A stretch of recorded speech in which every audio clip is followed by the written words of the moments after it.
Thanks so much for joining me today. My name is Blake Pay. I help people build positive cultures within their company, help them find, hire, inspire, and train A players so that they can retain them for their team. Today I want to share with you 5 hiring hacks to find great leaders for your business that actually help and don't hurt the business. So I've been a tri-state recruiter for a restaurant group, led a restaurant, dealt with very high turnover, and been able to retain, develop, and train phenomenal people using these 5 things I'm going to share with you today. I've also done this in the dental industry, being able to build very positive cultures, get team buy-in. So I'm very excited to share with you today the things that I've learned in these 5 hacks. Number 1 is you need to know what you're looking for, who you're looking for, the need you're looking to fill. I would get those characteristics down. What is the ideal qualities that a top candidate would have? I would think maybe close to your core values, whatever your core values are: honest, integrity, initiative, kindness. One that I really love is cheerfully flexible. Really define who it is you're looking for. And in your ad on Indeed or whatever, ZipRecruiter or whatever thing you use, make sure those are clearly listed because you want to attract the right person. So that's number 1. Really define, take the time to define who you're looking for. Number 2 is you want to hire for those character traits, not for experience, right? Experience is a plus, hard skills is a plus, but an ability to make someone else feel important is really hard to train. An ability to have either a patient or a guest have a very positive world-class experience due to that interaction is really hard to train. And if you can bring somebody in that has that quality, you can teach them the hard skills. So hire for character traits. What's one way you can do that? And it's by asking behavior-based questions. In your interview, you can ask questions like, when's a time when you disagreed with a leader? And tell me what happened. Let them share a story. Let them share an experience. Can you share with me a time where you took a negative experience and turned it into a positive one? Can you share with me a time where you worked with the team to accomplish a goal? What was the thing you were looking to do, and what were the results?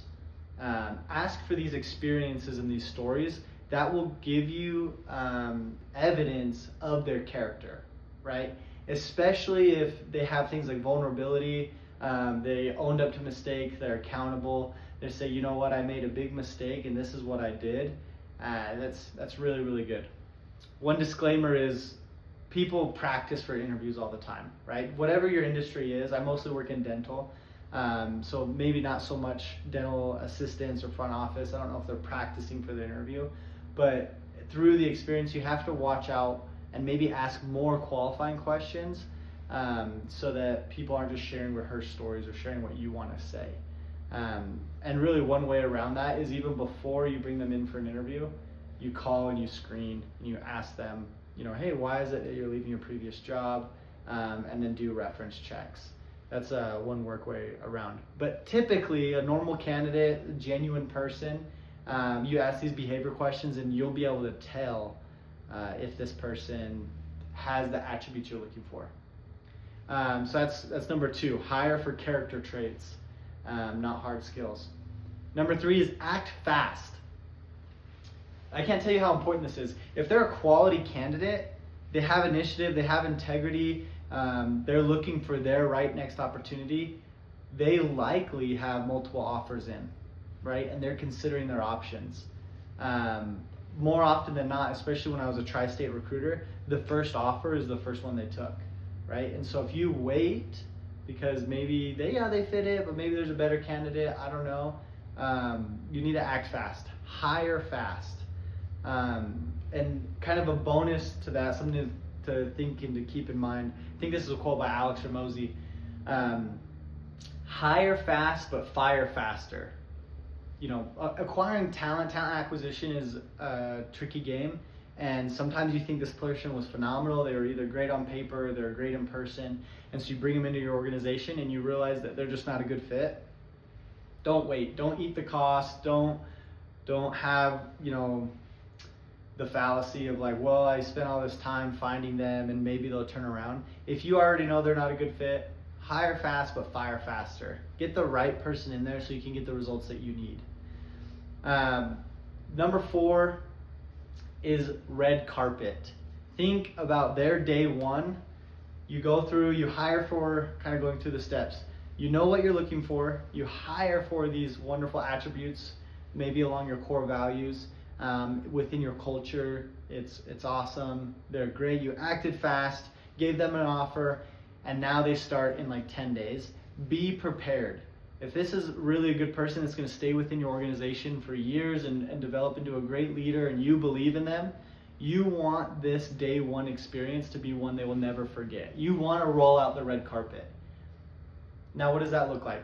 Potentially, you can make a custom welcome video before you and the team, or just you, say, hey, we're so excited you accepted our offer. We're so excited for you to come on board. This works really well, especially in small businesses, especially in really tight-knit teams.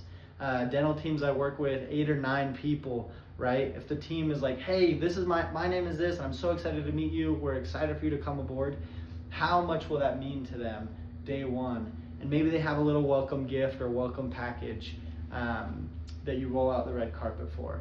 Assign them a buddy, someone that, hey, any questions you have, if I'm not available, this is your person, and they will take care of you. They'll help train you, right? Give them something to lean on to, because getting a new organization or into a new environment can be pretty uncomfortable. So think about that red carpet experience. Be intentional. There's a wonderful book called The Power of Moments, and it lays out how we can create these phenomenal Disneyland moments that, that are very memorable. And as an example, it says, when you remember your Disneyland trips or your travel trips, you don't remember like the kids crying, forgetting sunscreen. You don't remember how expensive the churro was. Maybe you do.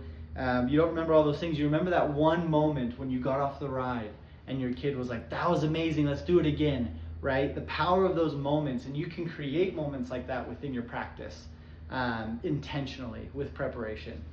And then number 5, the last thing, is constantly work on being attractive.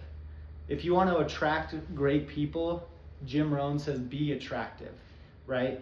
And so really you need to be building your culture. You need to recognize your positive employees. You need to give them opportunities for growth. You need to be getting good results for the service you provide or the thing you do as a business. Get good results, right? That's attractive to somebody who wants to work there. Man, this person has helped so many patients. He has so many 5-star reviews. I want to be part of a culture that has great impact, right? So those are the 5 things I wanted to share with you today. Who are you looking for? Hire for character traits. Act fast. Hire faster, fire faster. Roll out the red carpet on day one, and be attractive. So those are 5 things. I hope it helps you. And I appreciate you watching this video. I hope you have a great day. We'll see ya. Don't tell me.